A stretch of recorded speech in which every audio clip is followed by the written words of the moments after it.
Hello everyone, তো সকাল সকাল কিন্তু আমি ফ্রেশ হয়ে গিয়েছিলাম। তো তারপর দেখো নিয়ে নিয়েছি কিন্তু ছাতু। আজকে কিন্তু এই ছাতুর রেসিপিটা তোমাদের সাথে শেয়ার করব। তো আমি কিন্তু এখানে ফার্স্ট ছাতুটা নিয়ে নিয়েছি, আর তাতে কিন্তু একটু লবণ দিয়ে দিয়েছিলাম। আর তারপর কিন্তু এই যে লঙ্কাগুলো দিয়ে দিয়েছি, আর সাথে কিন্তু এই দেখো পেঁয়াজটা কিন্তু এইভাবে আমি কেটে নিয়েছিলাম। তো এই পেঁয়াজটা কিন্তু এতে আমি অ্যাড করে দিয়েছি।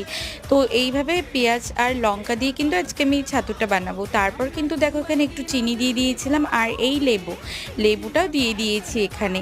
তো এইভাবে কিন্তু আমি আজকে বানিয়েছিলাম। তারপর দেখো পরিমাণ মতো জল দিয়ে ভালো করে এটাকে ফেটিয়ে নিতে হবে, যতক্ষণ না ভালো করে হচ্ছে সব কিছু মিক্স হয়ে যাবে ততক্ষণ। তারপর দেখো ফাইনাল লুক, আর আমার কিন্তু ছাতুটা আজকে রেডি হয়ে গেছে।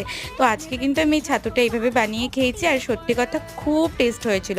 তারপর কিন্তু এখানে বয়েল করে নিয়েছিলাম ডিম, আর দুপুরবেলা কিন্তু আমি মাছ দিয়ে কিন্তু ভাত খেয়েছিলাম। আর বিকেলবেলা একটু বেরিয়েছিলাম চাট